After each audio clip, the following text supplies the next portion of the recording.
Yikes, scary hour-plus long guide. Fear not, weary traveler looking for advice on how to sleep and thus not be weary anymore. This guide is modular and broken into individual parts that you can skip to, designed to be understood individually. See the description for timestamps. Most of this guide will be game mechanics and strategies will be at the end. And if you think this is long, it sure beats out the other options that have half-hour-long videos just for one of these topics. I'll speak fast to keep this as short as I can, but remember you can change the playback speed, which might help you follow along better. I'm also working on a casuals guide on using your favorites. Anyway, on with the video. So, you've given up on being conscious but still want to partake in the world's largest franchise and catch 'em all. Well, then you've come to the right place, as today I'll be going over everything you need to know to understand the latest in the long line of weird ideas that are much more real than we think they should be, Pokémon Sleep. But before I begin, I want to give some shoutouts to my sources of information, particularly Cerebi, the members of the Pokémon Sleep Discords, Raynox, who runs a pretty robust calculator that keeps track of a lot of the game's internal math, and the makers of many infographics who will be credited as they are shown. Some of the infographics are older and might not contain updated information like newly released Pokémon, but none of them should have incorrect information. Disclaimer, this guide is primarily focused on explaining the mechanics, and the advice given is for casual players. If you feel the need to go to the comments section and tell me, no, don't do that, it's suboptimal, then please be aware I will not be logging in every 44.5 minutes to check if my Golduck skill is ready to use. This guide is likely to become increasingly outdated over time, but as it does, I will update the description with corrections and links to any updated videos. To begin, let's go over the basics. Naturally, you're going to be sleeping in a game called Pokémon Sleep, and the app turns your phone into a sleep tracker, or alternatively, you can get the Pokémon Go+++++. While you get some statistics on your sleep, this guide is only going to focus on the game part of the app. But since we're pretending this is a respectable sleep tracker, how well you do starts with how much you sleep. Whenever you finish with a session, befriendable Pokémon will spawn in different loggable sleep styles, logging all of which is technically your ultimate goal. Whenever you record a sleep session, you'll be given a score based on what percentage of time you slept out of 8.5 hours. So if you slept 4 hours and 15 minutes, you'd get a score of 50%. This does not include the time it takes you to fall asleep. You can record up to 2 sleep sessions per day, and each adds to the day's total sleep score, but you only get a maximum of 100% sleep score per day. So sleeping 6 hours and then another 6 hours results in 71% score and 29% score when it hits that cap. New days roll over at 4 AM, so make sure to fall asleep before then or the game will have the evidence to back up the gall to tell you that your sleep habits suck. You can also set a bedtime, and falling asleep within 90 minutes before to 30 minutes after will net extra rewards. Now you may be wondering what sleep score does mechanically, so it isn't just the judgiest soporific numeral you've ever encountered, and for that we need to turn our eyes to Snorlax. In Sleep, every week starting Monday morning, you will pair up with a new Snorlax, and throughout the week you'll feed Snorlax to make it stronger. Increasing Snorlax's strength is the core mechanic of the game, and is tied to everything else you do. You strengthen Snorlax by feeding it gathered berries and meals cooked from ingredients helper Pokemon collect. As Snorlax gets stronger, it will cross certain thresholds for tiered ranks. The ranks are Basic, Great, Ultra, and Master, and the non-Master ranks have 5 levels each before progressing to the next one. You can check the strength thresholds needed for each of the area's different ranks by tapping the Pokeball icon in the top left of the screen at camp. Don't get too attached to Snorlax though, it all resets Monday morning.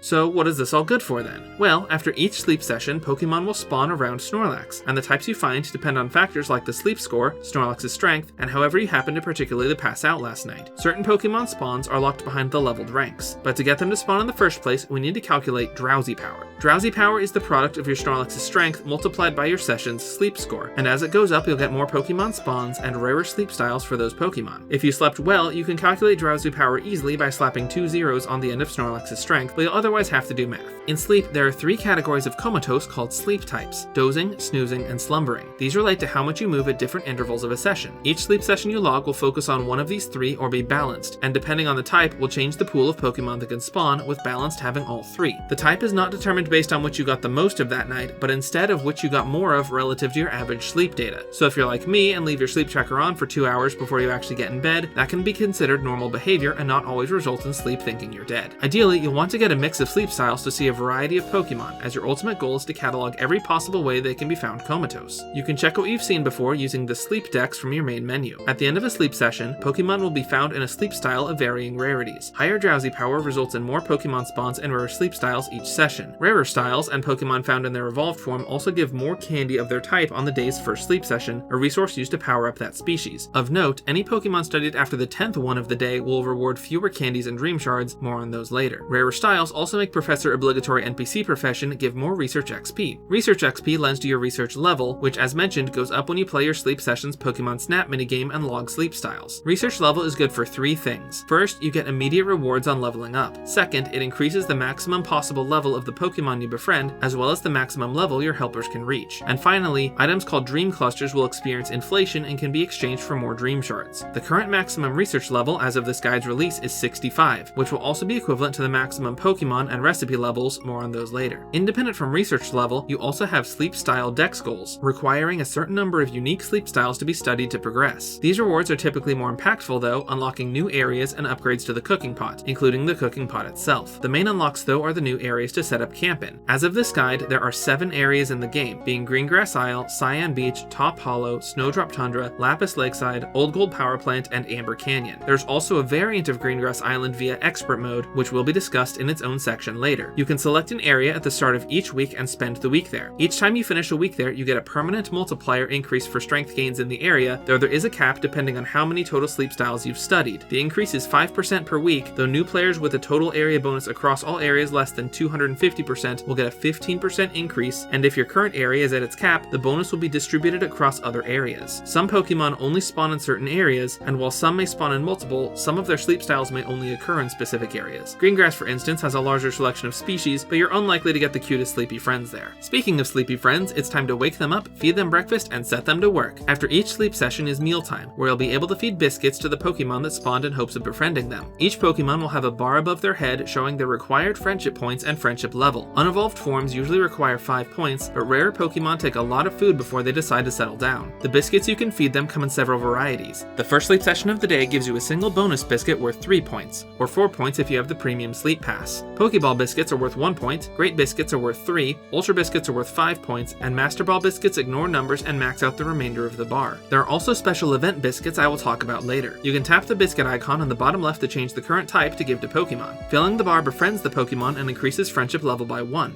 If you overcap the remainder, it won't roll over to the next friendship level. However, if you partially fill it and end mealtime, it will remain just as filled the next time you encounter the species. The level of Pokemon you befriend will be higher depending on both your current research level, as well as how many friendship points it takes to befriend it. Pokemon that spawn can get full though, and will typically only eat between 2 and 5 biscuits per visit. However, if you get multiple of the same species, they will both gain friendship points for biscuits you feed to one. You can even befriend multiple if you can independently max another before it gets full. Friendship levels also per particular species, which is notably independent from others in its evolutionary line. Pichu and Pikachu will have independent points and levels, for instance. Raising a Pokemon species friendship level can also grant you something called a befriending badge for that species. Befriending badges have 3 ranks: bronze, silver, and gold. Each of the 3 befriending badges has its own effect, and they primarily exert their effect during sleep research when you encounter a Pokemon species you've already obtained a befriending badge for. If you have the bronze badge for a species, the first subskill of new helpers of that species will be guaranteed to be gold rarity. More on subskills later. If you have the silver badge for a species, the second subskill of new helpers of that species will be guaranteed to be gold rarity, and you'll be able to toggle the guaranteed gold subskill for each independent subskill slot from the sleep dex. You will also get a special profile icon for the species. If you have the gold badge for a species, the third subskill of new helpers of that species will be guaranteed to be gold rarity should you choose, and you get a special profile icon frame for the prior unlocked icon. Each level of the befriending badge also cumulatively increases the shiny rate for the species. Many common Pokemon get their badges at friendship levels 10, 40, and 100, but uncommon ones may get them at levels 10, 30, and 60, and rare Pokemon get theirs at levels 10, 20, and 40. You can view which befriending badges you've obtained, as well as the friendship level requirements in the sleep style dex. Pokemon may also show up extra hungry, which will result in them receiving triple the points from the next biscuit they eat, or occasionally fully maxing the current friendship level. Some Pokemon don't like to be imposing guests though, and hide the fact that they're hungry, but can randomly respond to a biscuit as if they announced their veracity, receiving triple or max friendship points in a response called a big hit or mega hit respectively. If a Pokemon is not hungry, there's an 8% chance for the biscuit to triple and a 2% chance for it to max. If a Pokemon is hungry, there's a 10% chance for it to max and it will otherwise triple. Rarely, you may also encounter an alternate color Pokemon called a shiny, named for the sparkle effect it gives off. These cool collectibles are functionally equivalent to their normal counterparts, but will always instantly max friendship from the first biscuit you give them. As such, I recommend using a basic biscuit on them, or your bonus biscuit if there's nothing else you want to catch from that session. The odds of a shiny Pokemon are estimated to be about 3 in 400, or 1 in 135, which matches my own experience, but the exact odds of shiny Pokemon appearing aren't precisely known at this time, so enjoy them as they come. Now that you know how to make new friends, what all can they do? Well, each Pokemon has a variety of stats to put to use to make Snorlax the strongest Pokemon to never move. The most basic stat is the Pokemon's level, which can eventually go up to level 100. Pokemon gain EXP to raise this level from your sleep score. Pseudo-legendary Pokemon like Larvitar, Dratini, and Bagon are slower to level up, requiring 50% more EXP per level. Legendary Pokemon like Raikou and Entei are even slower, requiring 80% more EXP per level, and mythical Pokemon like Darkrai are even slower still, requiring a massive 120% extra EXP per level. As a Pokemon levels up, it will unlock new subskills and ingredient types, as well as increase the base value of berries it finds and decrease its frequency, which is a good thing. I promise it's a dumb name. Some Pokemon naturally need to reach a certain level to evolve. You will also collect candies for each evolutionary line of Pokemon, which are used as a currency to evolve and level them up. A helper's maximum level is limited by your research level though, and as of the time of this guide, the maximum helper level is 65. Helpers also have a specialty role that will either be berries, ingredients, skills, or all. This role is the same across all Pokemon of the same species. All Pokemon will also gather berries and ingredients. The type of berries a Pokemon finds are consistent across species, but there are 18 different berries associated with the 18 different Pokemon types. Pokemon will gather one berry at a time unless they're a berry specialist, in which case they will gather 2 at a time. They may also gather ingredients. All Pokemon start with one ingredient type, but unlock a second and third option at levels 30 and 60. The unlockable ones can vary slightly, but can still only be from a few predetermined options per species of Pokemon. Ingredient specialists have higher yields per gather for their ingredients. Each helper Pokemon also has a main skill. The skill type will be the same for all Pokemon of a species and their evolutionary line except for Eevee, who gets to be special because of course it does, and also Gallade as another branching evolution. Main skills will also have a level that starts at 1 and can be raised, increasing its potency. The maximum level of main skills is nominally 6, but gets raised for certain skills occasionally in updates. Main skills level up when a Pokemon evolves or unlocks a subskill that increases it, or a main skill seed item is used. The act of evolving is required for this increase though, as befriending wild evolved Pokemon will start their skill off at level 1, so catching base forms to evolve results in cheaper Pokemon investment. Helpers also have 5 subskills that need to be unlocked at set thresholds of 10, 25, 50, 75, and 100. Pokemon are slow to level up though, and while you want all 5 to be good, the first 2 to 3 are usually the ones to focus on. Subskills come in 3 rarities, white, blue, and gold, more on that later. Between all 5, a Pokemon cannot have 2 of the same subskill at any given time. Mythical Pokemon subskills also unlock differently, and I will cover that when I talk about mythical Pokemon later. Helpers also have a nature that can affect its behavior. Some natures don't affect anything, but others can raise and lower the following stats. Speed of help affects the frequency and how often a Pokemon helps out. Ingredient finding affects the chance of generating ingredients instead of berries. Main skill chance affects the odds of the main skill becoming charged when a Pokemon help event happens. Energy recovery affects the energy a Pokemon recovers, which isn't useful unless you don't get enough sleep, and as a negative effect can be countered with subskills. Finally, EXP gain affects how much EXP a Pokemon gets from sleep sessions and even the candy you give it. Once a Pokemon has reached its maximum level, EXP natures will instead affect how much the EXP overflow gauge fills, more on that later. Specialists like particular natures, but Brave is probably the best all-around nature. Next up is the poorly named frequency stat. This shows the approximate amount of time it takes a Pokemon to gather things since the last time it gathered things. The gathering being called a help event. Lower frequency is always good, and each species of Pokemon has a base frequency. Frequency decreases as level increases, yes I swear this is a good thing, and is also affected by speed of help natures. Finally, we have the carry limit, which is a Pokemon's personal inventory for berries and ingredients. The carry limit is the number of both that a Pokemon can hold at a given time. The carry limit also gets an increase when a Pokemon is evolved, and I'll talk more about it when I break down help events, as well as from Goodnight ribbons, which I'll cover shortly. Also of note is that Pokemon get 25 EXP per candy used to level it, starting at level 30, or 21 with an EXP down nature, or 30 with an EXP up nature. Pokemon below level 25 get a base 35 EXP per candy, and from 25 to 30 get a base 30 EXP per candy. Pokemon evolution may also require specific items and sleep time logged on your active team. Speaking of teams, let's talk about those. Your team is comprised of 5 helper Pokemon, which does not include Snorlax. It may also have the Sleep Cat Pikachu if you have the Go++++,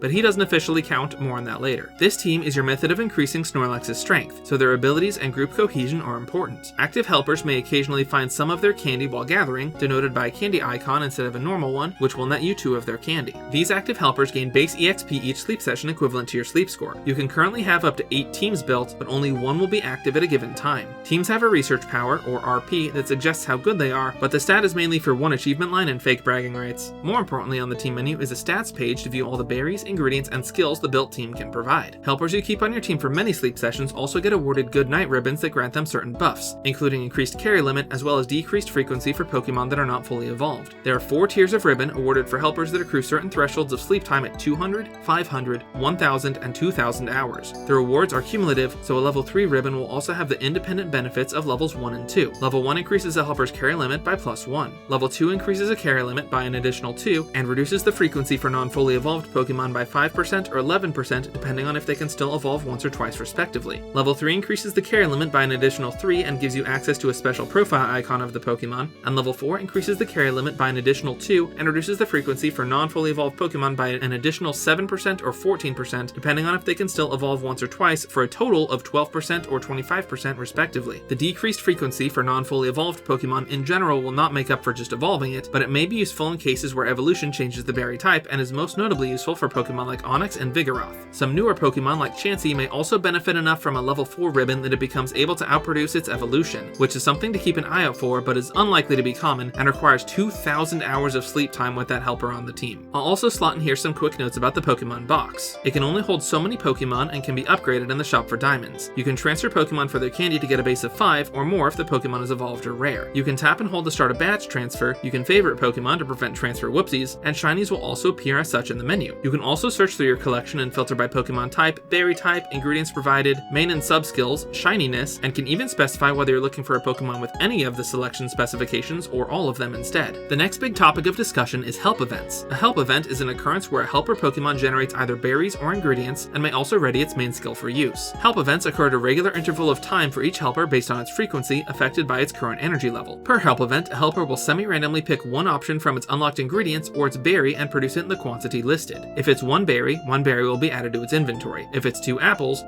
will be added to its inventory. Nature's, subskills, and base species berry to ingredient rates can impact the odds of a help event roll favoring berries over ingredients or vice versa. Nature's and subskills can also affect the chance of the main skill becoming readied. After a sleep session, the active team gains base energy relative to the sleep score. Energy affects how often help events occur and depletes over time at a rate of 1% every 10 minutes. Every Pokemon at or over 81% energy operates at full capacity and produces slower when energy crosses a threshold divisible by 20. Between 150 and 81% energy, helpers will produce at about 2.2 times faster than their frequency. Between 80 and 61% energy, they produce at about 1.9 times faster. Between 60 and 41% energy, they produce at about 1.7 times faster. Between 40 and 1% energy, they produce at about 1.5 times faster, and under 1% energy, they produce at a rate equal to their frequency. If energy reaches below 1%, a helper will be producing at less than half its maximum speed, and even the other thresholds below 80% have a non-negligible effect on productivity, so energy recovering skills, energy for everyone in particular, become useful to avoid this detriment. Energy recovery from non-skill or item sources nominally caps at 100%, but this can be increased to 105% if the helper has the energy recovery bonus sub-skill. Energy natures affect energy recovery by 20% if positive and 12% if negative, and in addition to being limited by the helper's nominal cap, can be very detrimental to a helper if reduced and not countered by main or sub-skills. Energy recovered from skills is also affected by the nature of the skill's target. Energy can only be raised over the nominal cap if boosted by a main skill, effect, or item, but cannot exceed 150%. You can get a general sense of a helper's current energy level by tapping on it when its inventory is empty, or you can check the box for more accurate details. Pokemon in the box also regain energy from a sleep session, but only a little because those lazy critters stay up all night partying instead of pulling their weight. Cooking meals also restore small amounts of energy to the team, but not enough to account for any major reductions. If a help event occurs and a helper has reached its carry limit, it will not gather any new ingredients, but excess berries generated will subtly be picked up and eaten by Snorlax in a process officially called sneaky snacking. More on that later. A helper's carry limit has a base amount per species, and evolved forms will have higher carry limits than their pre-evolutions. Inventory subskills and goodnight ribbons can also increase it. Ingredient specialist Pokemon prefer a higher carry limit so as to store up more ingredients, especially for certain species that can generate a lot of ingredients in a single help event. Berry specialists don't care about carry limit as much because Snorlax inhales any berries they drop before they even hit the ground. Help events have a chance to ready up a helper's main skill. Main skills trigger when they're readied and the helper is interacted with. Main skills cannot ready up on help events while a helper is at its carry limit, but can ready up on consecutive help events if able. In general, a helper can only ready one use of its main skill, but skill specialist helpers can bank a second use of their main skill at a time. Skill specialists also have an increased chance to ready their main skill the longer they go without doing so, and also have a pity proc per species that will cause their main skill to guarantee readying up if they go a certain amount of help events without doing so. Importantly, changing out team members will cause any readied skill uses on all team members to be lost, so make sure to interact with all your helpers before swapping team members. Now let's talk about berries and berry specialists. Each of the 18 berries is associated with one Pokemon typing, and each Pokemon species has an associated berry from its type, as all Pokemon are monotype in Sleep. A Pokemon's berry is usually consistent across its evolutions, but Altaria, Tyranitar, the Evolutions, and the Paldean starters are some exceptions as they change type upon evolution. During a help event, if berries are generated, Pokemon will generate one berry unless they are a berry specialist or have the berry finding as sub-skill. Berry specialists gather 2 berries by default, and the berry finding as sub-skill increases berries per gathering by 1. The number of berries per gathering will be shown on the helper's stats page and will account for the sub-skill. Each week, Snorlax will pick 3 berries as preferred types and will receive double the strength from those berries. On Greengrass Isle, the 3 types are random, but they are constant in other locations. Cyan Beach prefers water, fairy, and flying type berries. Top Hollow prefers fire, rock, and ground type berries.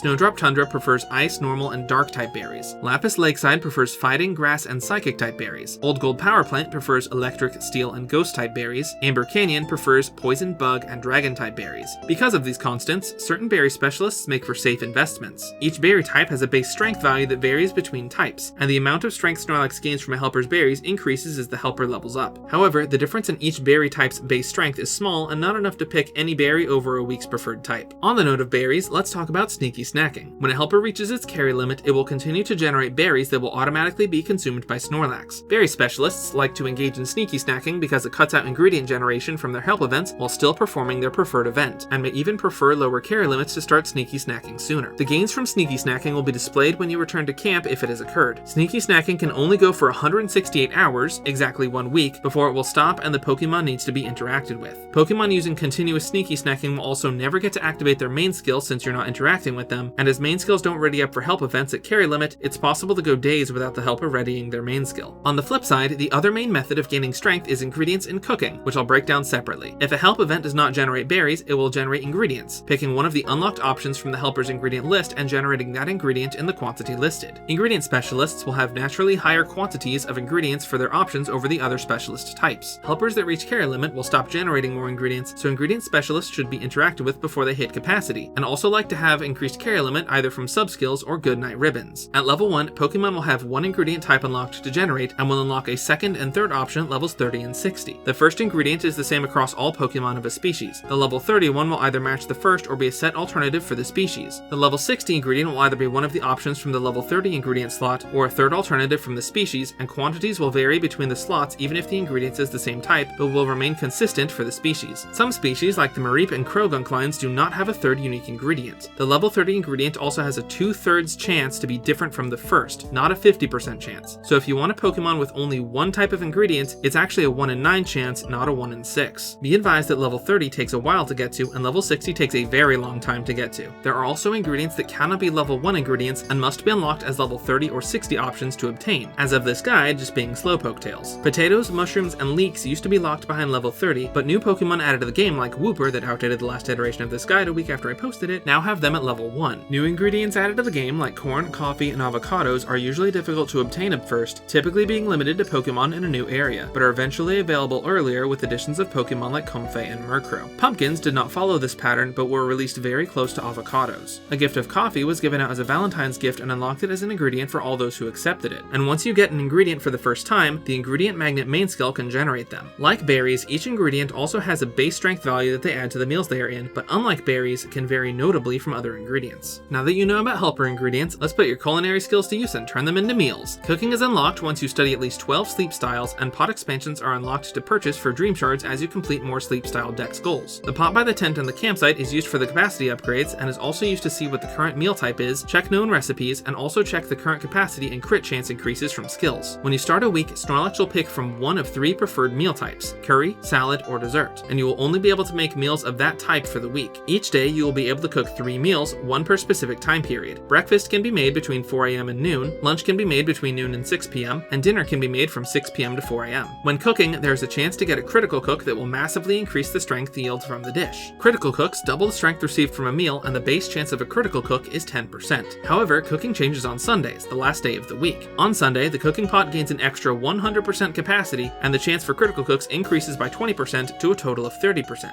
and critical cooks result in triple the strength of the dish. Due to the increased chance to crit and the extra room for ingredients, you may want to save some ingredients for Sunday to try for the extra critical cooks. Just like cooking in real life, you can't just throw edible things together and call it food, and the specific ingredients you use matter in order to make recipes. Recipes will result in specific dishes when made. Each time you make a dish, it will receive a permanent level increase and become more potent up to a level cap. When mixing ingredients, you only need to meet their minimum requirements for a recipe, and the rest of the ingredients can be random filler. However, if you mix ingredients that do not meet the minimum requirements for any recipe, you'll get a mixed dish that has no level and small gains. Once a recipe is known, it will be easy to make if you have the ingredients, so you should generally avoid auto-cook when you can to best control your ingredient flow. When mixing ingredients, the level bonus from the recipe only applies to the strength value of the ingredients required for the recipe. So if you make a recipe that requires 8 apples and cook it with 15 apples, the boost will only apply to the 8 needed to make the dish. This increases the value of base ingredients over filler. Dishes that require more ingredients generally have also better base multipliers for the resulting dish. You may want to use more valuable ingredients as filler anyway to make the dish stronger, but remember to hold on to enough specific ingredients to make your next meal. In general, you want to have Pokemon on your team that can help guarantee you can make a recipe. Certain species of Pokemon also have have sets of ingredients more specialized to certain meal types, as the types tend to prefer certain ingredients over others. For instance, as of this guide, there are no sausages in dessert recipes. Further, cohesion between a helper's ingredient towards making a specific recipe is preferable, as it can cut down on the number of ingredient specialists you need on a team, but an ingredient roster of only one ingredient type can be swapped onto a team as needed for potent ingredient generation. Better dishes usually require more and rarer ingredients, but have better yields in return. You'll always want to cook with the maximum number of ingredients your pot can hold, and if you don't have enough, consider adding an ingredient specialist to your team. You can also use ingredient ticket items for instant ingredients of types you've unlocked if you're really just that broke. Next, I'll go over the different main skills Pokemon can have and what they do. Each Pokemon line has a main skill associated with it except the evolutions, which change depending on its chosen evolution or Gallade. Other future branching evolutions might change main skills too. Main skills start at level 1 and increase when a Pokemon is evolved, from skill level up subskills, and from main skill seed items. The maximum main skill level varies by specific skill depending on the current update, but as of now is between 6 and 8 per skill type. Pokemon befriended and evolved forms will still come with level 1 skills, limiting potential level increase from evolution. Some of the more complicated main skills also have an information button in-game that let you examine the effect of the skill at different levels. A number of main skills also have named variants that can either function the same or have different potency or extra effects, such as combining multiple main skills. The first main skill is Charge Strength. This comes in 2 nominal and 1 random variants. The nominal ones increase Snorlax's strength by a set amount, and the medium version is more potent than the small. The random variant will increase Snorlax's strength by a random amount within a set interval. The number listed is also a base amount that is further modified by the area bonus when triggered. Charge Strength is a universally applicable main skill, but doesn't have cohesion with any specialties. Charge Strength M can be potent, but requires investment in the skill level to reach its full potential. Darkrai also has a unique version of the skill called Bad Dreams that is significantly more potent than Charge Strength M, but also reduces the energy of non-dark type teammates by 12 regardless of the skill's level. Energy affecting natures do not alter this amount. If you have the Go+++,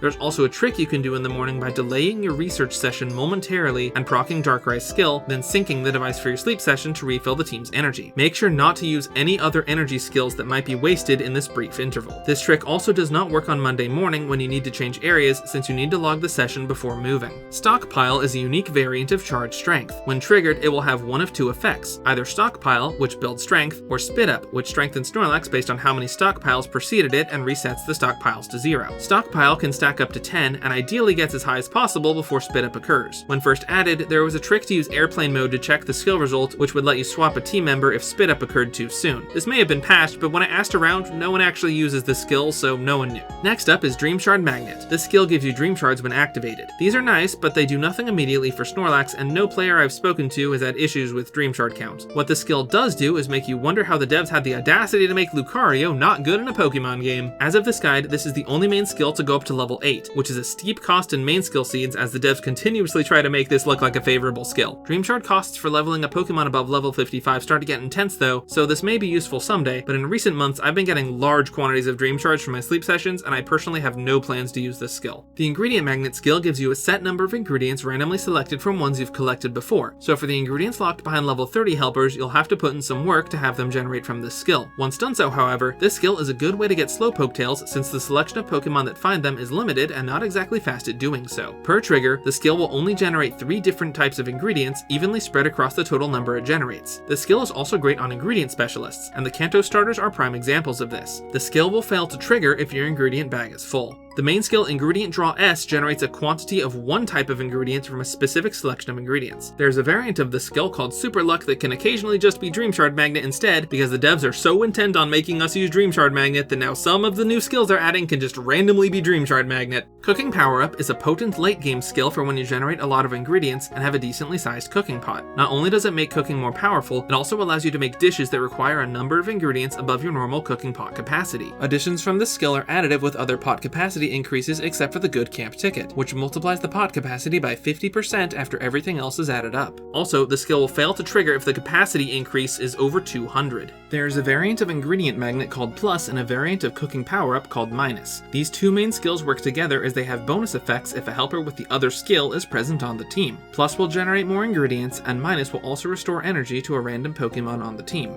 Tasty Chance S is another cooking skill that additively increases the chance for a meal to crit from its base 10% rate. The increased odds persist if you don't crit, and only reset if a meal crits or your area changes. The crit increase caps out at plus 70% for a total of 80% chance to crit, which includes the plus 20% from Sunday. Extra Helpful picks a random helper on the team, which could be the skill's user, and instantly generates gathered items as if they had a number of help events equivalent to what's listed in the skill. Helper Boost is a skill that comes in variations for each Pokemon type. It has a similar effect to Extra Helpful, but generates extra help from everyone on the team. The amount of extra help is modified by how many unique species of Pokemon on your team match the skill's type. So Helper Boost Electric will get boosted twice by Mareep and Pikachu, but only once from 2 Pikachu. Also, if Helper Boost is copied by Metronome, the skill type will match the user's type, so Clefable would end up using Helper Boost Fairy. As of now, the skill is only on legendary Pokemon such as Raikou and Entei. The boost from similar type Pokemon is also the reason that swapping team members causes readied skills to be cancelled, so if you want the type bonus, those helpers will need to be active when the skill is readied. Of note, Extra Helpful and Helper Boost main skills do not ready up skills on their target, and the items generated by them don't count against a helper's normal carry limit, instead filling a second hidden inventory with a capacity of 999. Berry Burst will generate a large amount of berries from the skill's user, plus a number of berries from other helpers on the team. This is useful as the Pokemon levels up, as that increases the potency of their berries. A variant of this skill called Disguise is used by Mimikyu, which generates slightly fewer berries but can crit up to once per sleep session to generate more. Next, I'll cover the energy skills. Energizing Cheer energizes a random ally with a higher chance to target the helper with the lowest energy, and Charge Energy energizes the skill's user. Energizing Cheer may be difficult to properly utilize due to lack of control, but it's potent at higher levels. Self Energy is also potent at higher levels, but a skill specialist with this is going to need good sub-skills. There is a variant of these called Moonlight used by Umbreon, which charges Umbreon's energy and can often crit and give energy to another helper too. The third type of this skill is Energy for Everyone, which restores energy to all helpers, though in a smaller quantity. This skill is good and reliable and can be potent on the right user, and it's highly recommended to have one of these on your team most or all of the time to keep energy levels up, as 4 Pokemon working at full speed is better than 5 working at half speed. Cresselia has a variant of Energy for Everyone called Lunar Blessing that has the same effect with lower potency, but also has the effects of Berry Burst. It's also worth noting that these energy skills are also the only way to get a helper above their nominal energy cap without consumable items, but the maximum energy a helper can have is 150%. Skill Copy randomly picks a different helper on the team and uses their main skill at the level of the skill copy. So if a level 4 skill copy targets a helper with a level 2 charge strength S, it will use a level 4 charge strength S. The skill will fail if the target's main skill is also skill copy. If the skill fails, it will instead default to charge strength S. It is also incapable of targeting Bad Dreams, and if forced to by only having Darkrai on the team, it will instead fail. As of this guide, the skill exists only in 2 identical sub-variants, Transform used by Ditto and Mimic used by the Mr. Mime line. The final main skill is Metronome. This skill picks a random main skill and uses it at Metronome's level, or the highest level the target skill is currently available in if Metronome outlevels it. Metronome can become most of the main skills in the game, but not every main skill can be used by Metronome. As an example, Darkrai's skill, Bad Dreams, cannot be used by Metronome, as not only would it be incredibly strong, it would also randomly and unexpectedly lower your team's energy. Due to the random nature, Metronome is basically never optimal, but it is a fun skill to use. Next, I'll go over different sub-skills that a helper can have. Helpers get 5 sub-skills that unlock at levels 10, 25, 50, 75, and 100. Sub-skills have different rarities, white, blue, and gold, which are progressively stronger. Helpers can only have one of each specific sub-skill, but can have different levels of the same type of sub-skill. Any sub-skill can end up in any of the slots, but the earlier sub-skills should be focused on since those are the ones that you'll be spending most of the time using on the helper Pokemon. Pokemon that obtain bronze, silver, and gold befriending badges will have guaranteed gold tier sub-skills in their level 10, 25, and 50 sub-skill slots respectively, making it easier to find strong helpers the more you catch a specific species. Once you obtain the silver befriending badge for a species, you can turn off the guaranteed gold sub-skills independently for each sub-skill slot, including the level 50 slot once you get the gold befriending badge. The guaranteed gold sub-skills can make getting preferable sub-skills without a golden variant more difficult, like Ingredient Finder and Skill Trigger, which are good on their respective specialists, but lack gold variants as of this guide. Some sub-skills can be upgraded with sub-skill seed items, which I will cover later in the items section. First, I'll start with the bonus type sub-skills that grant multipliers for different things. The first is Sleep EXP bonus. This increases EXP helpers gain after sleep sessions by 14%. It's a very useful sub-skill to have on someone on the team. It's obviously not quite as good as a level 100 skill, but always good for raising new helpers. Research EXP bonus simply increases the amount of research EXP you get after a sleep session by 9%. Helping bonus reduces the time between help events for all helpers on the team by 5%. It's worth noting that the maximum helping speed reduction from sub-skills per helper caps at 35%, though nature is independent different from this. Energy recovery bonus increases the energy the entire team recovers after a sleep session by 14%. It also raises the nominal energy recovery cap from sleep sessions for the Pokemon that has this subskill to 105%. This nominal increase does not extend to the rest of the team, and also unlike natures that affect energy recovery, this subskill does not affect energy received from main skills. It's not as useful if the team has no hindrances to energy gain and you consistently get 100% sleep score. The last bonus type subskill is Dream Shard bonus, which increases the number of Dream Shards you get from sleep sessions by 6%. The next subskill is Berry Finding S, which increases the number of berries a helper can generate in a single help event. This will increase berry specialists from 2 to 3 berries per event and other helpers from 1 to 2. It makes berry specialists excellent in their role and is essential for a berry specialist to reach their maximum potential. While the skill is universally good, it is worth noting that berries occupy a helper's inventory space, and this subskill on ingredient specialists can cause them to hit their carry limit sooner and lose out on ingredients. Skill specialists also receive a massive boost from this subskill, though cannot ready their main skill if they reach their carry limit. This isn't too much of an issue though, and is even less of an issue if you compulsively check on the game multiple times a day, and can be offset by inventory subskills. Speaking of which, inventory S, M, and L increase a helper's carry limit by 6, 12, and 18 respectively. These are good skills on ingredient specialists to reduce the chance of wasting ingredients by hitting their carry limit. The skill works well in the level 50 or 75 slot, around the levels the helper will unlock their second and third ingredients. Certain Pokemon that don't evolve, and even some that do that generate massive ingredient quantities, tend to like one of these in the earlier subskill slots, as it also lets them generate more ingredients overnight while you sleep. It's also worth noting that good night ribbons can increase inventory by up to 8, but that requires a large investment of sleep time with that particular Pokemon. Helpers that get multiple of these subskills start to heavily lose out on the potential of other subskills though. Also good for ingredient specialists is Ingredient Finder S and M. These subskills boost the likelihood of a help event generating ingredients instead of berries. For helpers with good main skills, skill trigger S and M are powerful. They increase the chance of a help event readying a main skill for use. There's also the subskill Skill Level Up S and M, which increase the level of the main skill by 1 and 2 respectively. A Pokemon that has both levels of skill level up and evolves twice can hit main skill level 6 without the need for main skill seed items. Some non-skill specialists also have main skills that pair well with their role and like these skills, such as the Kanto starters. Skill Level Up is useful for free-to-play players who have limited main skill seeds, but bear in mind that those can always be used to raise a main skill's level, and the subskill could otherwise be a beneficial effect that only subskills can provide. The last subskill is Helping Speed S and M, which reduce the time between help events for the helper. These are more potent than Helping bonus in exchange for exclusivity, but the skill is good on any specialist since they all rely on help events. Next, I'll go over player inventory, naturally called your bag. The bag is split into 3 sections, one for ingredients and one for items, each with a separate capacity, as well as a breakdown of the species candies you have with no capacity. If you fill up on ingredients, you can sell excess ones for Dream Shards. Upgrading the ingredient bag is also useful for late game as you can use more ingredients in the cooking pot, and helpers begin unlocking more ingredient types and quantities. The items bag houses the rest of your items, including individual biscuits for befriending Pokemon. These may end up taking up a lot of inventory space, so if you have more than 20, it may be a good idea to drop a few on some hungry Pokemon. Now I'll go over the rest of the items you can get and what they do. Dream Clusters are items that can be exchanged for Dream Shards. However, the number of shards you get per cluster increases as your research level does, so it's recommended to save these until you need Dream Shards and only use the amount you need to. They come in 3 sizes. The current max research level is 65, which gives you the most per use, and up to now the max research level has increased at a rate of about 5 levels every 6 to 8 months. Energy Pillows are items that restore 50 energy to a single Pokemon, since any coffee made would get downed by Snorlax. They can push a Pokemon past 100% energy, but cannot be used on a Pokemon that is at or over 100% energy, so don't get your hopes up about energy levels over 9,000. Helper Whistles cause your team to instantly produce 3 hours worth of help events. However, these help events only generate berries and ingredients and do not ready up main skills. If you want to see how many help events a Pokemon will get out of this, check your team stats page for more in-depth breakdown of their effective frequency. Pillows and Whistles are good to save for weeks where you're particularly gunning for high strength and are helpful in later areas. Next are the Incense items. Incense can be used to modify certain gains of a particular sleep session or attract certain Pokemon, and can be used on the pedestal in the upper left corner of the campsite by the tent. You can use 2 incense at a time, but can't use 2 of the same type at once, all Pokemon incense counting as the same type. Pokemon-specific incense causes that Pokemon to spawn after the sleep session and can only be used in an area if that Pokemon is able to spawn there, and also allows sleep styles to occur if they aren't normally possible for the area, or in some cases that aren't available yet in any area. This extra spawn also doesn't count against the 8 Pokemon cap that normally spawn. Friend Incense guarantees that at least one Pokemon that spawns will be hungry. Focus Incense doubles the Research EXP for the session. Luck Incense doubles the Dream Shards for the session. Growth Incense doubles Helper EXP gained from the session. And Recovery Incense doubles the energy helpers recover from the session. You get a good number of Recovery Incense, but they cannot increase a helper's energy above their nominal cap, so they're only useful on nights where you know you will get a poor sleep score if you have a lot of helpers with energy down natures, but are probably most useful during events with quests that require you to use Incense. Also, helpers with subskills that boost the same things Incense do will be independently multiplicative with incense, like Sleep EXP bonus with growth incense. Multiplier incense is best used on good sleep day events that also provide extra benefits, particularly the middle day of the event, as the two are independently multiplicative. Pokemon incense is best used on the last day of the week when strength is highest, as this also gives you a better shot at rarer sleep styles, but can be a good addition on early days when you otherwise don't expect any good Pokemon you want to spawn.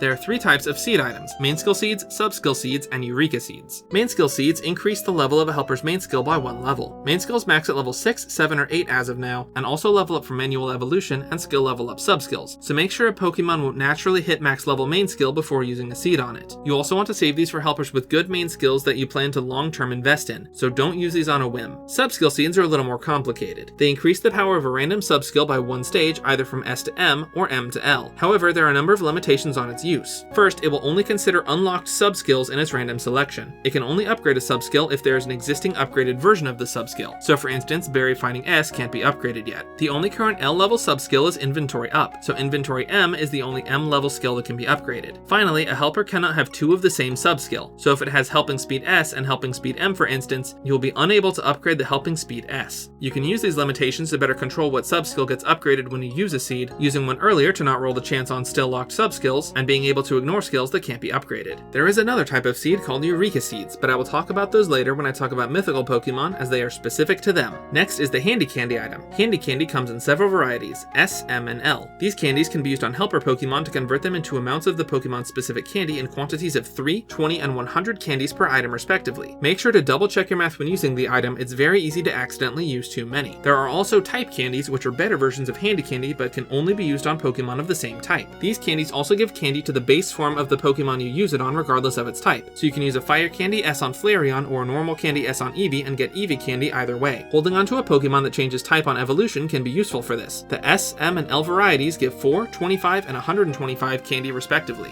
Mints are items that can change the effects of a Pokemon's nature. As of this guide, there's only one in the game called the Neutralizing Mint that changes the effect of the nature of the Pokemon it is used on to have no benefits or detriments. Neutralizing Mints have an item limit of 2, meaning that you can only have 2 in your inventory at a time, so make sure to use one before obtaining a third. Currently, the only known way to obtain these is during festive flower events. Ingredient tickets give you a number of ingredients if you're running low. Late game ingredient specialists generate a lot of ingredients, so don't be afraid to use some of these early game if you're running low. S tickets give 5 of 2 different types of ingredients each, and M tickets give 10 of 3 different types of ingredients each. There are a number of items specifically for evolving Pokemon. You can buy these from the shop, but they can also be obtained as rewards for achievements, so make sure to check the ways you might obtain one before buying one instead. Easy travel tickets allow you to travel between maps mid-week. You usually won't need to do this, but they're useful if an event is going on limited to one area and you accidentally picked the wrong place, if you want to drop a full area bonus in a different area, or if you want to reroll meal type or berries in green grass. Be careful, as moving will reset Snorlax's strength, though if an event week starts you off with some strength, you should be able to keep it after moving. Next, there are good camp tickets. These allow you to use the camping set, which I will now go over. Camp provides a number of powerful benefits for one full week of time. You can use additional tickets to extend your current good camp another week without downtime between, up to 60 days. First, you are guaranteed 1 extra Pokemon spawn on the first sleep session of each day that doesn't count against your normal 8 spawn maximum or incense spawns. You also get an additional 50% capacity added to the cooking pot for more ingredients to make stronger dishes. Helpers help 20% faster independent of the 35% help cap from sub-skills, and helper carry limit increases by 20%. These boosts make it very easy to raise Snorlax's strength, but these tickets are rare without the premium pass. I highly recommend saving these until later in the game or for event weeks. The later areas have some particularly difficult strength thresholds to cross. There's also a trick for good camp tickets to get an extra night's sleep session counted for an extra spawn on an 8th day. On the day you use it, wait until slightly after you normally go to sleep and use the ticket, then start tracking sleep. Then a week later, when it's about to expire, start tracking sleep before it does. And even if it's only by a few minutes, you should be able to log 8 full nights within the use of the ticket. Expert tickets allow you to spend a week at an expert mode location. The ticket is required to enter. This includes if you want to reroll the meal type or berries, which will consume another expert ticket in addition to the easy travel ticket. The point exchange sells 3 expert tickets per month, and there's 1 in the premium exchange, but you can only have 2 in your inventory at a time, so you can't stockpile them and repeatedly reroll expert mode. I'll now cover the details on expert mode. Expert mode is currently only available for Greengrass Isle and is functionally its own separate location, as it has different Pokemon spawns, different strength requirements for its ranks, and its own expert mode area bonus that is not filled from overage from other areas. Expert mode for Greengrass Isle becomes available once you reach Master 18 on Greengrass Isle. There are several gameplay changes in expert mode that sets it apart from other islands. To start, you need an expert ticket to go there, which can be purchased from the point exchange. Sleep styles for different Pokemon also require higher strength thresholds to appear, but grant more research XP, dream shards, and candy when they do. Expert mode also offers an increased increased shiny rate, and exclusive missions requiring you to have at least one Pokemon of specific types on your team for 20 hours of sleep during the week. Of note, having multiple Pokemon on the team of the same type does not count double towards the missions. Speaking of those types, the main gameplay change in Expert Mode is the preferred berry system. When you arrive at an Expert Mode island, instead of just picking 3 random berries like on Greengrass, in Expert Mode, one of the 3 berries will be marked as the primary and the other 2 as secondary. Pokemon who produce the primary berry type get a speed increase and their main skill level raised by 1. Additionally, when starting in Expert Mode, a sight effect will be chosen at random from 3 options that will benefit the Pokemon who produce any of the 3 berry types. The 3 effects fittingly impact berries, ingredients, or skills. If the side effect is berries, then preferred berries will grant 2.4 times strength instead of 2 times. If the effect is ingredients, Pokemon of the preferred type will gather an extra ingredient per ingredient gather, and ingredient specialists will have another 50% chance for yet another additional ingredient. If the effect is skills, then the skill rate of preferred Pokemon will be increased by 25%. Of note, the random side effect will attempt to avoid overlapping its effect with those of current events, so if an event raises skill rate, you're unlikely to get the skill's side effect. Finally, Pokemon who do not produce any of the 3 berry types receive a speed penalty, though depending on the role and how good your options are, some ingredient and skill specialists can ignore this and still get their job done. Next, I'll go over the currencies in Sleep. The first is Dream Shards, which are your upgrade currency. You use these to upgrade pot capacity a few times and level up Pokemon. They're obtained from many sources like sleep sessions, achievements, missions, and a handful from selling ingredients. Next is Sleep Points, which are used to purchase items from the point exchange. You gain Sleep Points daily from sleep sessions equivalent to your sleep score, gaining a maximum of 100 per day without the premium sleep pass. New players also get extra points for their first week, and good sleep day events also reward a lot of extra points. Finally, there are Diamonds, which are your general mobile game paid gem currency. These are used to buy items in the general store and purchase inventory upgrades for the Pokemon box, ingredients, and items. Inventory upgrades are by far the best value for this currency. You can get free diamonds from meeting bedtimes, weekly missions, achievements, and first-time notes, as well as from the shop's free daily bundle. On the note of currencies, I'd like to talk about the stores in Sleep. My first tip is not to spend money. If you want to support the game, that's fine, but none of the items in the shop are worth what you pay for them, and even the value of the premium pass isn't for everyone at its current price. The premium sleep pass gets you a few things. It removes the limit on how far back you can check your sleep data, your daily bonus biscuit gives 4 friendship points instead of 3, making it easier to use it, and a single regular biscuit to make sure you befriend a Pokemon before it becomes full. You get a bonus 100 sleep points per day. Monthly, you receive 1,000 sleep points and a good camp ticket. Every 3 months, you get a Handy Candy L, Sub-Skill Seed, and Dream Cluster M. You also gain access to the premium point exchange. The point exchange is a store where you can spend sleep points on useful items. It has limited stock that resets each month. Evolution items can be purchased here, but you should check to see if you can get them from achievement or sleep-style dex goal rewards first. The Master Biscuit is an enticing item, but its value is actually weaker than that of regular biscuits for non-legendary Pokemon. If you're worried about a specific Pokemon at snack time, hold on to 4,000 points as you can purchase one during snack time. Regular biscuits are a valuable use of points, but remember they take up inventory space, so consider buying them as needed during snack time. The premium exchange functions the same, but can only be used by premium pass holders. Every player gets access to a 2-week free trial of the premium pass, which I recommend saving for later when you have at least 10,000 sleep points saved up to use in the premium shop. I used mine on the last week of a month to let the shop restock when their new month rolled over, letting me clear out the premium shop again. Skill and sub-skill seed items, the biscuits, and the Handy Candy are probably the most valued items in the premium shop. A main skill seed was also added to the regular point exchange, but it's pricey. There's also the general store where you can buy and spend diamonds. This is where you will go to purchase inventory upgrades. Here there's also a daily free gift you can receive for good items, which you should grab each day. Next, I'll touch on some other mechanics you can find in Sleep. The main goal in Sleep is the Sleep Dex, but there's also a tracker for species you've befriended in the Sleep Dex represented by a green Pokeball icon, and you can see the number on your account page. The notes section from the main menu keeps track of berries, ingredients, dishes, and tips. While you generally don't need to use this section once you get comfortable with the gameplay loop, whenever you first encounter a berry, ingredient, or dish, you can enter the associated notes section for a one-time reward of diamonds. Also, as you progress, you have a number of long-term achievements to complete. You can find them under your icon in the top left corner of the main menu. Several of the achievements give good rewards like seed and evolutionary items, so it can be good to check if you are close to completing one if you're looking to obtain a specific rare item. Each week will also have weekly missions found on the bottom left of the screen at the campsite. You only have until the end of the week to complete these, but don't feel pressured to get them done, as things like number of biscuits and Pokemon candy to use as well as Pokemon to befriend are more demanding than weekly income typically allots. They do provide nice bonuses when you happen to complete them, and I recommend focusing on ones that reward Handy Candy items and diamonds if you have the excess resources. Once you reach the current limits of research or helper level, the extra XP will get converted. If you reach the maximum research rank, extra XP gets converted into Dream Shards. If you have helpers that reach your current level cap, when they get Sleep EXP, it will instead start to fill a gauge that, when full, will give you a Handy Candy S and set. Also of note, you can turn off Snorlax's rank pop-up to save some time. Naturally, there is your sleep data, which can be found in the main menu. This is largely unassociated with gameplay, and if you actually care about tracking your sleep, you should get a real sleep tracker. What's important is that at the end of each week, you'll get a rating for your sleep consistency based on duration and sleep midpoint, so it's recommended you start tracking sleep around the same time each day for the same amount of time. You'll get 0 to 6 handy candies based on your rating, getting more for better ratings. You can find the research community in the main menu. This is basically a friends list, and you can have up to 50 friends at a time. Whenever you finish the sleep session, everyone on your friends list is sent a candy for the Pokemon species you chose for your research image for the session. So with 50 friends playing sleep, you can get a lot of extra candy per day. It's natural to want to pick the cutest Pokemon for the image, but it's a nice courtesy to pick species that offer useful candies for friends. Friends also have friendship levels that increase over time, and upon a level up, you get free items. It's also possible to receive 2 candy at once from a friend, with higher chances from higher friendship levels, so it's not immediately worth it to ditch level 5 friendships for level 0 ones that can net more items. You can only receive a maximum of 50 research reports per day. Next, I'll briefly touch on the Pokemon Go +++++ device. Technical-wise, the +++ can track sleep without mandating your phone, and does not track sleep sounds. In-game, the ++++ gives you a Sleep Cat Pikachu as a 6th helper, although this Pikachu has no main or sub-skills. Instead of level, it has friendship, and it produces a few berries and ingredients per day, but is no substitute for a full helper. It also cannot sneaky snack and has no energy level. There are a number of other settings the Go +++ offers, but they have no bearing on gameplay. The current maximum friendship level with Sleep Cat Pikachu is 20, which takes a while to reach and may be raised in the future, currently netting final stats of 2 berries, 2 apples, 2 cacao, or 2 honey at a frequency of 59 minutes. Next, I will talk about events in Pokemon Sleep. First, every full moon there are events called Good Sleep Days. These events last for 3 days, the middle day being the night of the full moon, and offer bonuses to research and helper XP, as well as an independent multiplier for Drowsy power. The middle of the 3 nights offers the best modifiers, and this is a good night to use incense that also boosts these stats, as the multipliers are independent. The modifier for the middle night depends on the day of the week, offering a higher modifier of 4 times on Monday when your Drowsy power will be at its lowest, 3 times for Tuesday, 2.5 times for Wednesday, and 2 times for all other days. The former and following days of the event will always offer 1.5 times Drowsy power. On the other half of the month are New Moon Day events. These events also last for 3 days and primarily reduce the chance of Pokemon becoming full during snack time. They can also boost the appearance rates of specific Pokemon, and even incur a special appearance rate that ignores normal spawning conditions. Pokemon with a special appearance rate also get an automatic 3 friendship points when they spawn before any biscuits are fed to them. Commonly, New Moon Day events have a special appearance rate for Darkrai that allows it to spawn regardless of sleep type or area, and also prevent it from spawning on any snack time after the first one of the day. It also has a pity system to increase the odds of encountering Darkrai each time he doesn't spawn. Some events use a mechanic called Global Drowsy Power, which include a gauge to be filled up by both your own Drowsy Power as well that of all other players. While interesting, there's basically no mechanical difference from a normal week, and I just recommend you go for a decent personal Snorlax strength to get as many rewards as you can. There are also legendary events. We've had 5 as of this guide, and they all follow the same structure, which I'll go over. These events last for 2 weeks, during which time there may be various benefits for using specific helper types, such as increased skill levels or proc rates and increased ingredient yield. The second week of the event might also start you off at a higher Snorlax rank, so if you only have 1 good camp ticket and want to use it for the event, use it on the second week. The main component of these events is a new shop that uses the event currency to help you encounter the legendary. In the event of Raikou, Entei, and Suicune, it was main samples during their individual events, and simply Pokemon materials during the event that featured all 3. During the Cresselia event, it was Cresselia down. Legendary currency is acquired from studying Pokemon after a sleep session, from community research, as rewards for event missions, or from item bundles in the paid shop. Of note, you can use a Pokemon Incense during the event to net extra legendary currency from sleep sessions, which usually pairs well with any missions the event offers for using Incense. The event shop, located in the top right corner of the campsite interface, has a variety of useful items, usually including a main skill seed, but the primary items of the event will be legendary specific incense and biscuits. The legendary incense is the main way to encounter the legendary, and you can only hold 1 in your inventory at a time per legendary species, including if it's on the incense pedestal. Legendaries also have a rare chance to appear naturally if your Snorlax has a high enough strength. The event legendary also nets a lot more of its currency from sleep research than a typical Pokemon spawn. Legendaries typically require 30 friendship points to catch, but the event shop also sells legendary or premier biscuits that for the legendary grant 6 friendship points, allowing you to catch the legendary in just 5 biscuits. They are still subject to becoming full though. After the event biscuits will turn into grade biscuits. If you don't waste the currency on random items and have a good research community, you will get enough currency to guarantee at least 1 legendary and likely catch a second, both without needing to use a master biscuit. On the note of legendary Pokemon, there are a few notable traits that set them apart. Legendary Pokemon are classified as special Pokemon, and only 1 special Pokemon can be on your team at a given time. When you catch a legendary, the first one you acquire will have set subskills and nature, but random ingredients from its roster. Any further ones you catch will be normally randomized. Legendary Pokemon also require 80% more EXP than regular Pokemon per level to raise. Mythical Pokemon are classified separately from legendary Pokemon. Similarly, they are also special Pokemon, of which you can only have one special Pokemon on your team at a time. Unlike other Pokemon, you can only catch one of each mythical Pokemon species, and its first ingredient and nature will be the same for all players. Mythical Pokemon possess the All specialty, which gives them the unique traits of every other specialty. They have a base generation of 2 berries and 2 ingredients and can bank 2 main skill uses. Their actual base ingredient and skill rates will still vary by species. Mythical Pokemon also require 120% more EXP per level to raise, so they are quite the investment, but this is also due to the nature of that investment. When befriended for the first time, mythical Pokemon will have no sub-skills and only their level 1 ingredient unlocked. When you befriend a duplicate of a mythical, instead of getting another one for your collection, you will instead get an item called a Eureka Seed specifically for that species. Eureka Seeds can be used to unlock or change ingredient or sub-skills for the mythical Pokemon species that they're specifically for, including the first ingredient. You can use the Eureka Seed on ingredients and sub-skills unlocked at levels the Pokemon hasn't reached yet, but you have to unlock them sequentially per category. The resulting ingredient or sub-skill will be random from the possible options. The roster of ingredients may be limited to a specific selection, but you'll be shown what the possibilities are before committing. If you change an ingredient or sub-skill, you will be shown what it is changing to and presented with the option to keep the current selection and receive 40 candy for the mythical, but the Eureka Seed will be consumed either way. Sub-skills are still limited to 1 of each type, and it's generally recommended to unlock new sub-skills prior to re-rolling bad ones, though you will want to focus on the first 3 so as not to inadvertently lock a good sub-skill into a much higher level slot. I also highly recommend not using a Eureka Seed just for the 40 species candy. Pokémon Sleep also hosts a variety of smaller events featuring both new Pokemon and other benefits. There are some mechanics only available during events to go over. First is Candy Boost. Candy Boost allows you to get increased XP from candy you use to level up helpers at the cost of significantly more Dream Shards. This might be a bit steep if you're a new player, but if you have a lot of Dream Shards to spare and not a lot of species candy, it can be well worth the price. Candy Boost usually has a limited number of candy it can be applied to per day. Events might also feature a device called the Candy Cram-o-matic, which takes 40 candy from any species and outputs 1, rarely 2, type Candy M, which each apply 25 candy to the Pokemon you use it on. The resulting type is random, but is more likely to be the type of candy you use as the input. The machine can be used 4 times per day with an increasing Dream Shard cost of 1,000, 5,000, 15,000, and 40,000 Dream Shards. The third and particularly fourth use are very expensive. The second anniversary event also introduced an event mechanic called Festive Flowers. At the start of the week, you're given a number of seeds that can be planted that will bloom after the first sleep session of a day and give you benefits for the rest of the week, including the session it blooms at. This means the order you plant them is important, as you may want more time with some benefits over others. If you don't plant a seed before your first daily sleep session, a random one will be chosen and planted. The second anniversary event had 5 seeds with the following effects: 2.5 times candy from your first sleep session, 3 times helper XP, 2.5 times Dream Shards from your sleep sessions, a guaranteed hungry Pokemon, and the 5th one gave a neutralizing mint item. Future events may have seeds with different effects. Which seed you plant first depends on what you want out of them, but it is highly recommended you plant any seeds that give items last, since there's no benefit to planting them first, unlike other seeds. Finally, I'd like to go over some general gameplay tips, as well as progress tips and tips for building teams. To start, I need to stress that this is a game of patience and you cannot rush it even if you want to. Some say that this game is more like a marathon than a sprint, and those people would be wrong. To say that this game progresses at a snail's pace is an insult to the snail that is still more conscious than you playing this game, but it's still enjoyable anyway. Progress is limited to encounters with new Pokemon, the spawns of which themselves are limited by Drowsy power that needs to be increased through the week, and daily sleep score limits also hinder naps from being helpful. On that note, I'd recommend not logging naps. Naps will count as your first sleep of the day, which causes problems, like reducing your max sleep score for your main nightly sleep. I even lost data once because the times I logged sleep counted a full night's sleep to a prior day that already had 2 sessions logged for some reason. I recommend not manually logging sleep for the same reason, but if you miss an entire night, it's probably good to manually log it. Naps can get you some common low-tier Pokemon, but that's about it. When you purchase Master Biscuits from the shop, hold on to them. You can use them on rare spawns that need a lot of points, but remember shinies only need a single basic biscuit. Legendary Pokemon events give you enough resources to catch at least 1 if not 2 with just the event items, but Master Biscuits can net you an extra one off an incense, or can be used to snag one if it shows up in the wild like this Raikou that crashed my Entei event. Further, I would suggest exercising patience and using regular biscuits to befriend Pokemon over time, instead of trying to blitz friendship and burning your best biscuits when they'd be better used elsewhere. I would highly recommend not spending money on sleep unless you want to support the app, but don't spend for items as their value is poor. The premium pass is the best value. I did end up signing up for it, and the premium biscuit is equivalent to an extra biscuit per day, which is nice. I've also been stockpiling the premium shop seeds. The game really tries your patience, but spending won't speed things up substantially because of the limits on Pokemon spawns. If you start tracking sleep shortly before going to bed, it will give your phone or plus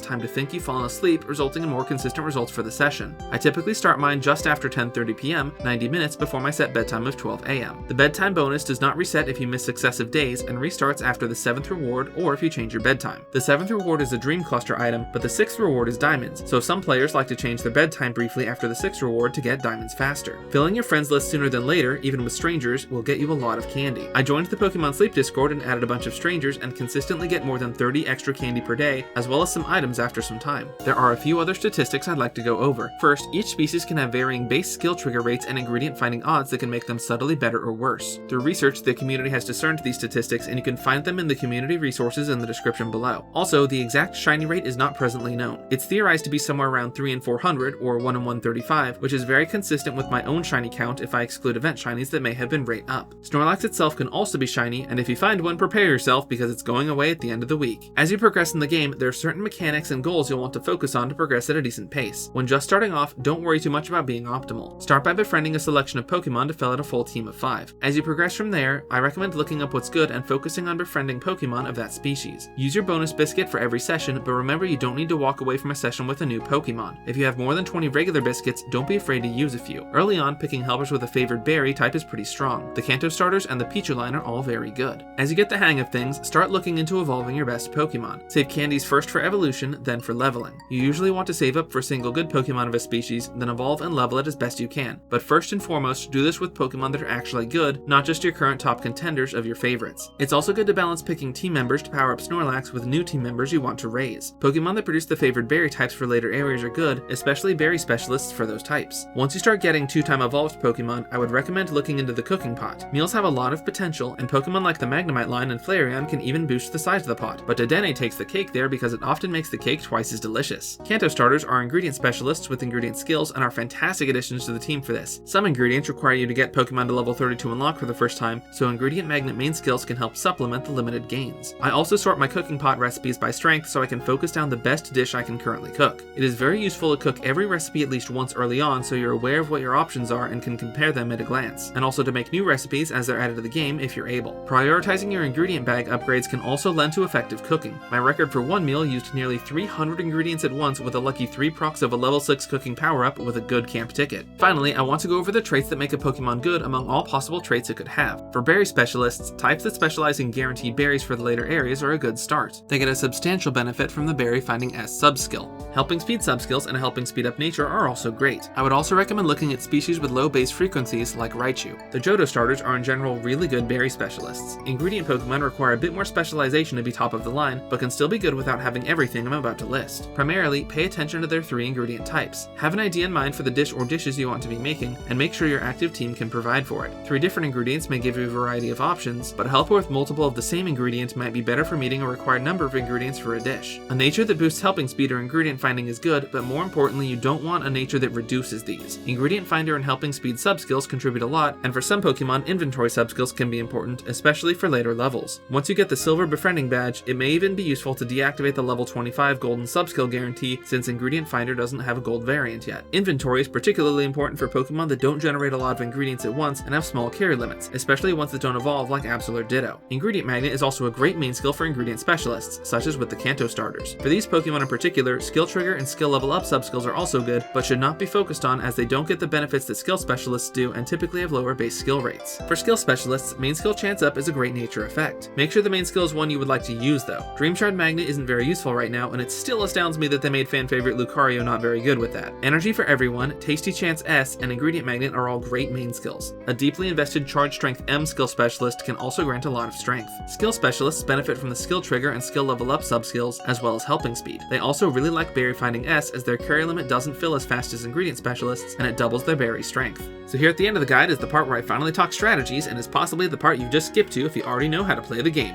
Before anything else, I want to recommend that you have an Energy for Everyone skill specialist on your team. Min-maxers will swap this one in and out as needed, but as a casual, I just keep mine on the team at all times. While its personal contributions to strength may compare poorly, keeping the team above 80% energy is really potent, as if the team's energy falls below 1% as a will without any boosts, they will work half as fast, and a team of 4 working twice as fast is better than a team of 5. Current options for Energy for Everyone are Wigglytuff, Sylveon, Gardevoir, and Pawmot. Wigglytuff is the most accessible early on, Sylveon is slightly better but slightly less accessible due to only evolving once for the main skill level, and Gardevoir and Pawmot have the best skill rates but are harder to find in the early game. The Chansey line doesn't count as Chansey's not a skill specialist. Funny aside, a Chansey with a 2000 hour level 4 Goodnight ribbon is indeed marginally faster than Blissey. In the late game, when you start to have more Pokemon with desired attributes, there are 2 main strategies you can engage with: berries and cooking. The best teams mix both, but I want to highlight the strengths and weaknesses of each specialty, including skill specialists as well. For starters, berry specialists can achieve some of the best individual numbers in the game, but there's some caveats and considerations with those numbers. Firstly, they require the berry finding S sub-skill. Fortunately, this becomes easier to find as you collect befriending badges. They can boost their numbers by sneaky snacking to cut out ingredient generation, although that also cuts you off from their main skill, which may or may not matter depending on the skill. Helping speed becomes a pure increase for their numbers, and while not strictly required, there is a notable difference when comparing those with more speed to those with less. We've also seen in more recent months an event that lets berry specialists generate an additional extra berry, which can be very strong if you have a full team prepared. While their strength gains are high, it takes a while to get there. A berry specialist only begins to shine as a late game producer as it hits level 50, and it takes a while to get just one helper that far. Berry specialists can be selected for an area that guarantees their berry is a safe investment, but bear in mind that aside from Greengrass, Normal, and Expert, that may be the only location that they can hit those numbers at. For a team of only berry specialists and your Energizer, you need to raise 4 berry specialists for every area, and if they are the same species, they're going to share the level up resource of candy. Some species like Ninetales even share candy across regional variants, thus sharing across areas in Sleep. So while strong, berry specialists face a lot of limitations. It's much easier to raise 1 or 2 per area and slot them into a mixed team. This brings me to the next specialist, ingredients. Finding a good ingredient specialist is a little bit harder as there is more RNG to what makes a good one, as in addition to sub-skills and nature, ingredient roster also matters, and their preferred sub-skills don't benefit from befriending badges as of now. Unlike berry specialists, who consistently get stronger each level, ingredient specialists only really have major potential productivity increases at level 30 and 60 when they unlock new ingredients, and level 60 takes a while to get to. Carry limit also hinders ingredient generation, so some ingredient specialists might need an inventory sub-skill or several goodnight ribbons. The most universally applicable ingredient specialists have all 3 of the same ingredient, which allows them to be swapped in and out as needed for strong ingredient generation. Helpers that generate multiple different ingredients have a harder time meeting that standard, as some of their generation likely won't contribute towards your cooking goal, but there are some exceptions. My mid-game strategy, I used a team called the Chemocorn Curry Cooks, a team consisting, in addition to my Gardevoir, a Dragonite and Tyranitar to produce ingredients, a Dedenne to rapidly raise the meal crit chance, and either a Glaceon, or if I'm using good camp ticket to increase my pot capacity instead, a relevant berry specialist or Espeon. Making a strong meal with only 2 ingredient specialists is difficult, but I have been trying to replicate this design for other meal categories, such as using Cramorant and Beware to cook Petal Blizzard Salad, a recipe which can also be made with Chansey and Toxicroak. The strongest meals in the game are going to require at least 3 ingredient specialists as of now though, and some team swapping. One of the biggest strengths cooking has over berries is the universal use case, as a cooking team can work in any area as long as you get the 1 in 3 meal type, which you can even circumvent by having a cooking team for each meal type, or on weeks where it matters using a travel ticket to re-roll the meal type. Speaking of weeks that matter, there are events that boost cooking traits like meal strength and pot capacity. Being able to repeatedly make the best meals of a category for most or all of a week with an independent multiplicative meal strength modifier can get you to master 20 in many areas. Though be advised, the crux of this strategy relies on a Tasty Chance S skill specialist to also make extra tasty dishes frequent. You might also need specialized Pokemon at level 60 or have solo ingredient producers to swap on and off the team. While the numbers can be good, it's worth noting it's not future-proof as new recipes and ingredients come out. This makes solo ingredient specialists more valuable as the more future-proofed options. Next, of course, is skill specialists. These require more consideration than other types because they have to answer this question: